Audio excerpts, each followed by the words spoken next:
నమస్తే, welcome to Telugu రాజ్యం. ఈరోజు మనతో పాటు ఉన్నారు సీనియర్ అనలిస్ట్ భరద్వాజ్ గారు. వారితో మాట్లాడేద్దాం. సార్ నమస్తే. నమస్తే అండి. సార్, ఈరోజు విజయ్ ప్రమాణ స్వీకారం చేస్తూ ఆయన కొన్ని కీలక వ్యాఖ్యలు అయితే చేయడం జరిగింది. This is the beginning of new era, secularism and social justice అని అయితే ఆయన దాన్ని లౌకికవాదాన్ని అలాగే సామాజిక న్యాయాన్ని ఎంఫసైజ్ చేస్తూ అదే తన ప్రధాన ఎజెండాగా కాబోతోంది, తన పాలనకు అదే ఒక దిక్సూచి కాబోతుంది అన్నట్టుగా ఆయన చెప్పడం జరిగింది. అవును, దీని గురించి ఏం చెప్తారు? అంటే సెక్యులరిజం అనే దాన్ని నిలబెట్టడం నా ప్రోగ్రామ్ అని చెప్పాడు ఆయన. అంటే చెప్పాల్సిన పరిస్థితి ఉండింది. ఎందుకంటే ఆయన స్వయంగా క్రైస్తవ మతానుయాయి అనే విషయం కొత్తగా చెప్పక్కర్లేదు, అందరికీ తెలిసిన విషయమే. వాళ్ళు ఇంట్లో ఏ పద్ధతులు అనుసరిస్తారు, లేకపోతే ప్రజెంట్ ఆయనతో ట్రావెల్ అవుతున్నటువంటి త్రిష ఎలా వ్యవహరిస్తారు అనేది పక్కన పెట్టేస్తే ఆయన క్రైస్తవ మతానుయాయి అనేది ఎస్టాబ్లిష్ అయింది. ఇప్పుడు ఆయన ప్రాక్టీసింగ్ క్రిస్టియన్నా కాదా అనే దానిలో రకరకాల అభిప్రాయాలు ఉన్నాయి. కానీ ఇక్కడ ఎన్డీఏ అనేటువంటి ఒక కూటమి కాన్షియస్గా ఒక విషయాన్ని ఎస్టాబ్లిష్ చేస్తూ వస్తుంది. ఈ దేశంలో అధికారంలో అంటే నిర్ణయాత్మకమైనటువంటి పదవుల్లోకి మైనారిటీలు వస్తే కొంత ప్రమాదం వాటిల్లే అవకాశం ఉంది అనేటువంటి ఒక నేరేటివ్ని ప్రజల బుర్రల్లో నింపే ప్రయత్నం జరిగింది ఈ మధ్యకాలంలో. ఎన్డీఏ నుంచే జరిగింది. ఎన్డీఏ నుంచి పర్టికులర్గా ఆంధ్రప్రదేశ్ నుంచి జరిగింది. తమిళనాడు బార్డర్ స్టేట్ అయినటువంటి ఆంధ్రప్రదేశ్ నుంచే ఎక్కువ జరిగింది. సో వాళ్ళు జగన్ని టార్గెట్ చేసి ఆ మాట అనేశారు.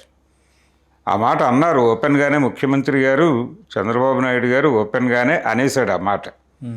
నిజానికి ఆయన మీద కాన్స్టిట్యూషనల్ వైలేషన్ కింద ఛార్జెస్ ఫ్రేమ్ చేయవచ్చు చంద్రబాబు ప్రెస్ మీట్ల మీద. పర్టికులర్గా లడ్డు వ్యవహారంలో ఆయన మాట్లాడిన మాటలు చాలా దుర్మార్గమైనటువంటి మాటలు. వాటిని క్లియర్గా ఎస్టాబ్లిష్ చేస్తూ ఈ అర్థం వచ్చే పద్ధతిలో ఆయన ప్రకటనలు నడిచినాయి, ఆయన ప్రెస్ మీట్లు నడిచినాయి అని ఎవరైనా కోర్టుకు వెళ్ళి ఒక కేసు అయితే పెట్టచ్చు ఆయన మీద. కానీ ఏ పొలిటీషియన్ను అలాంటి ప్రయత్నం చేయలే. కాబట్టి చంద్రబాబు గారు నేను మాట్లాడింది వాస్తవమే కదా అనేటువంటి భ్రమలో ఉన్నాడు ఇప్పటికీ.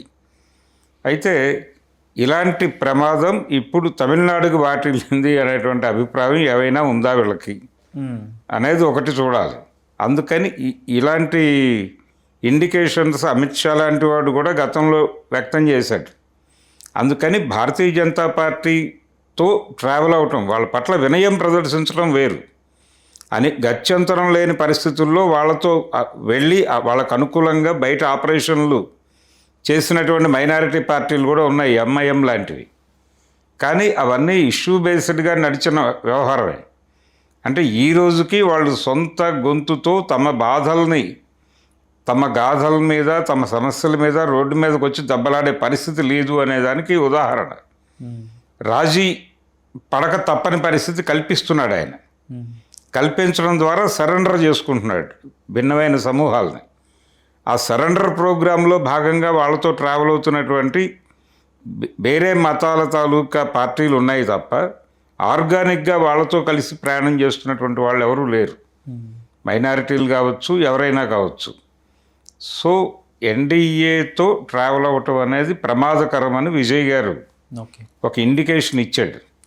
ఈ ఇండికేషను భారతదేశంలో సెక్యులరిజం బతకాలి అని కోరుకుంటున్నటువంటి అన్ని శక్తులకి అంటే వీళ్ళందరికీ ఇప్పుడు ఒక కనెక్టివిటీ వస్తుంది విజయ్తో దేశవ్యాప్తంగా.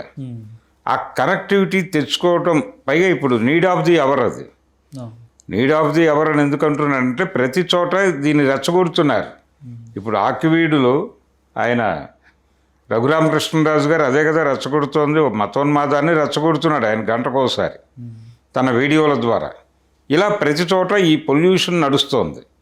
ఈ పొల్యూషన్ మీద కాన్షియస్గా అన్నాడా అన్కాన్షియస్గా అన్నాడు కానీ విజయ్ అయితే ఒక పాజిటివ్ డైలాగ్ చెప్పాడు. దాన్ని సీరియస్గా పట్టించుకోవాల్సినటువంటి అవసరం ఉంది. విజయ్ చెప్పినటువంటి మాటల్ని, సెక్యులర్ అనేటువంటి మాటని ఆయన ప్రస్తావించిన తీరు, అలాగే భారతీయ జనతా పార్టీ గురించి, ఎన్డీఏ గురించి ఆయన చేసిన కామెంట్, దేనికి వాళ్ళతో ట్రావెల్ అవ్వకూడదు అనుకుంటున్నాను అనేది చెప్పాడు ఆయన. సైద్ధాంతిక విభేదాలు ఉన్నాయి నాకు దాంతో అన్నాడు. ఐడియాలజికల్ డిఫరెన్సెస్ ఉన్నాయి, ఐడియాలజికల్గా ఎనిమిగా చూస్తున్నాను నేను ఆ పార్టీని అని చెప్పాడు ఆయన. ఈ ప్రకటన చాలా ఆశలు కలిగించింది చాలామందికి. కాబట్టి సెక్యులర్ అని అంటాము, సామాజిక న్యాయం. సామాజిక న్యాయం అంటే ఆయన ఆల్రెడీ సంక్షేమ పథకాలు చాలా అనౌన్స్ చేశాడు. ఇంకొంచెం కాన్షియస్గా వ్యవహరించి ఆ ఏరియాలో ప్రజలకి అన్ని సదుపాయాలు ప్రభుత్వం నుంచి అందే ప్రయత్నం చేస్తాడు. ఎలాగూ అంటే ఒక రకంగా ఎంజీఆర్ని ఆదర్శంగా తీసుకుని నేను పరిపాలన మొదలు పెడుతున్నట్టుగా అర్థమవుతోంది. ఇప్పుడు విజయ్ చూస్తే ఆయన పేరులోనే జోసెఫ్ అని ఉంటుంది. ఆయన ఒక క్రైస్తవుడు అనే ఒక అర్థం అయితే వస్తుంది. అవును. సో యాజ్ ఏ క్రైస్తవుడిగా ఈ దేశంలో సాటి క్రైస్తవులు కానీ, సాటి మైనారిటీలు, ముస్లింలు, ఇతరితర మతాల వారు ఎదుర్కొనే ఒక అవహేళన, ఒక వివక్ష, దాడులు, ప్రెజర్ ఉంది ఇప్పుడు.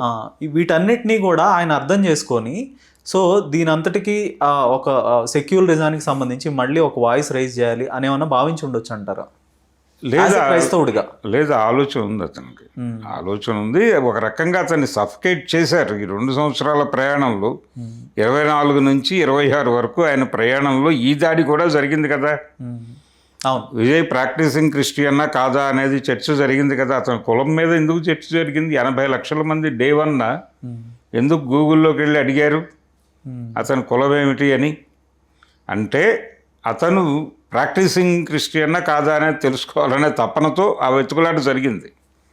అందుకని చూపు ఉంది అతని మీద, జనాల్లో చూపు ఉంది. మనం క్లెయిమ్ చేసుకున్నారు కదా మన వాళ్ళు ఇక్కడ. మాల కమ్యూనిటీ అతన్ని క్లెయిమ్ చేసుకుంది, మాదిగ కమ్యూనిటీ క్లెయిమ్ చేసుకుంది. అతను మాదిగ అని కొందరు, మాలని కొందరు. మీరెందుకు అతన్ని హైలైట్ చేస్తున్నారంటే మీరెందుకు చేస్తున్నారు అని 2 సమూహాలు గొడవ పడ్డాయి సోషల్ మీడియా వేదికగా. ఫిజికల్ అటాక్స్ జరగాల లక్కీగా.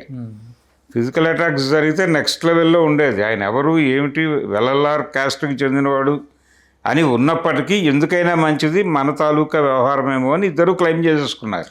ఓకే, ఆయన సెక్యులరిజాన్ని ప్రస్తావిస్తూ దాని అవసరాన్ని ఎంఫసైజ్ చేస్తూ ఈరోజు మాట్లాడిన స్పీచ్ కానీ బీజేపీకి ఒక సందేశాన్ని పంపించి ఉండొచ్చా? అంటే నేను వస్తున్నాను, లౌకికవాదాన్ని బలోపేతం చేస్తాను, కాంగ్రెస్ పార్టీతో నా ప్రయాణం ఇక్కడి నుంచే మొదలు కాబోతుంది, ద టైమ్ స్టార్ట్స్ నౌ అని కూడా అన్నాడు. సో బీజేపీకి ఒక మెసేజ్ అనుకోవచ్చా దీన్ని? బీజేపీకి మెసేజ్, బీజేపీకి కాదు ఎన్డీఏ పక్షాలకు, తెలుగుదేశం పార్టీకి కూడా మెసేజే. పవన్ కళ్యాణ్ తను సనాతనిగా ప్రొజెక్ట్ చేసుకునే పవన్కి కూడా ఇది ఒక మెసేజ్ అనుకో. డెఫినెట్గా ఎన్డీఏ భాగస్వామ్య పార్టీలన్నిటికీ ఆయన మెసేజ్ ఇచ్చేశాడు. నేను మీకు వ్యతిరేకంగా ఫైట్ చేస్తాను, మీ ఓపిక మీరు ఎలా ఎదుర్కొంటారో వ్యూహరచన చేసుకుని ఆ పద్ధతిలో రెడీ కండి, మేమైతే ముందే ప్రకటిస్తున్నాం అన్న పద్ధతిలో ఎక్స్పోజ్ చేశారు ఆ ఏరియాలో. అంతే. కాబట్టి ఎనిమినే. సో భవిష్యత్తులో విజయ్ ఇతర రాష్ట్రాల్లో కాంగ్రెస్ పార్టీతో సెయిల్ అవుతూ అక్కడ ప్రచారం చేసే అవకాశం ఉంటుందా? లేదండి, ప్రస్తుతానికి అయితే ఆ ఆలోచనలు, అభిప్రాయాలు లేవు ఆయనకి.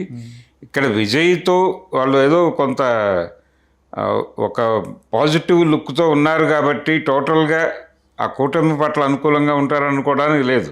ఆయనకు భయం, ఈ కూటమిలో మనం అధికారికంగా వెళితే అవతల వాళ్ళకి ఏదన్నా అనుమానం వస్తుందా, మన ఇంటిగ్రిటీ మీద డౌట్స్ వస్తాయా అనేటువంటి ఇబ్బంది ఫేస్ చేస్తున్నాడు ఆయన. అందుకని బహిరంగంగా అలాంటివి ఉండవు. సో డిఎంకేకి సంబంధించి స్టాలిన్ కన్నా విజయ్ మరింత పాపులారిటీ, ఆయన మరింత యువకుడు, ఆయనకి మరింత భవిష్యత్తు ఉంది, ఒక సినీ గ్లామర్ ఉంది. సో రాహుల్ గాంధీ ఈ దిశగా ఆలోచన చేసి ఉండొచ్చా? ఈ విజయ్ని మనం కనుక మన ఫోల్డ్లోకి తెచ్చుకుంటే, విజయ్తో కలిసి ప్రయాణం చేస్తే దేశవ్యాప్తంగా తాను చెప్పదలుచుకుంది మరింత ఈజీగా చెప్పొచ్చు ఈ పాపులారిటీని ఉపయోగించుకొని అని రాహుల్ గాంధీ భావించి ఉండొచ్చా? అంటే రాహుల్ గాంధీ భావించడానికి ఇది ఒకటే రీజన్ కాదు. అవతల వైపు డిఎంకే ఆల్టర్నేటివ్ ఆలోచిస్తోంది అనేటువంటి సూచన కూడా ఎక్కడైనా ఉండొచ్చు అతనికి. రాహుల్ గాంధీకి డిఎంకే ధోరణి, ఇతను సింగిల్ లార్జెస్ట్ పార్టీగా ఎమర్జ్ అయిపోయాడు. ఎటు నుంచి ఎటు లెక్కేసినా విజయ్ తప్ప ఆప్షన్ లేదు.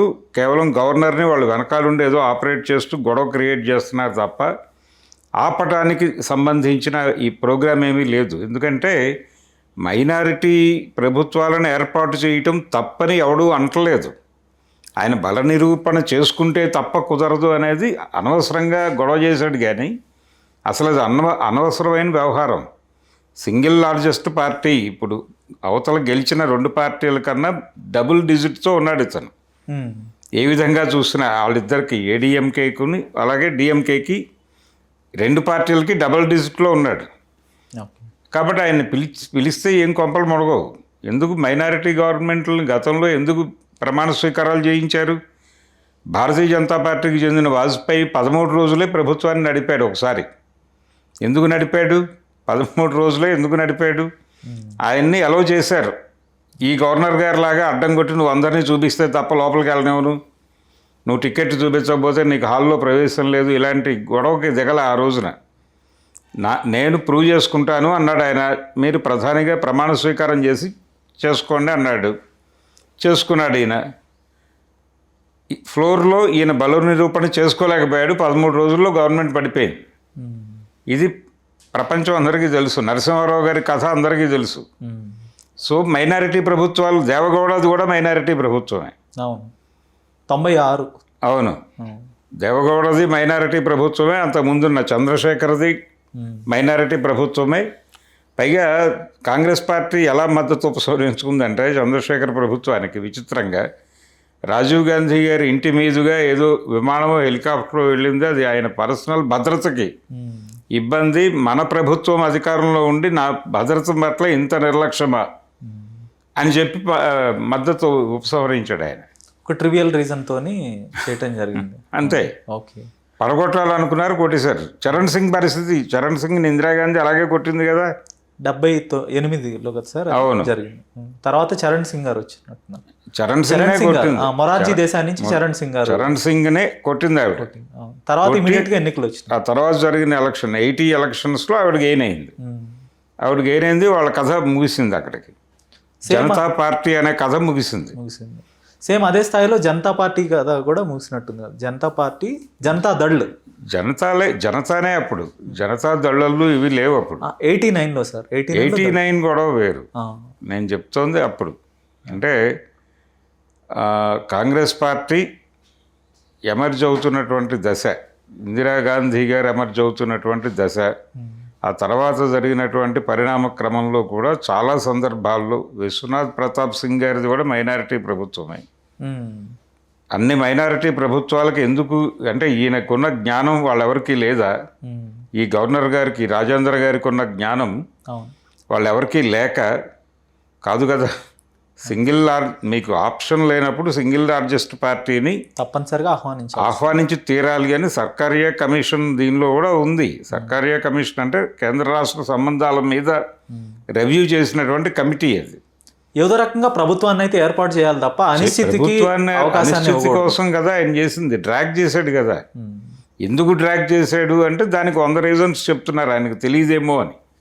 ఎక్స్క్యూజ్ చేయటానికి తెలియదు అనే మాట వాడచ్చు, కానీ అది ఎలా కుదురుతుంది అంటే ఎవరో నడిపించారనే ఇంప్రెషన్ అయితే వచ్చేసింది బయటకి. లేదు నాకు తెలియదు, ఏదో నేను వేరే అనుకున్నానులేండి, ఇలాంటి మాటలేవో మాట్లాడుతున్నాడు ఆయన. ఇది కరెక్ట్ కాదు. ధన్యవాదాలు sir. Thank you. Hello, Telugu రాజ్యం ఛానల్ చూస్తున్నారా?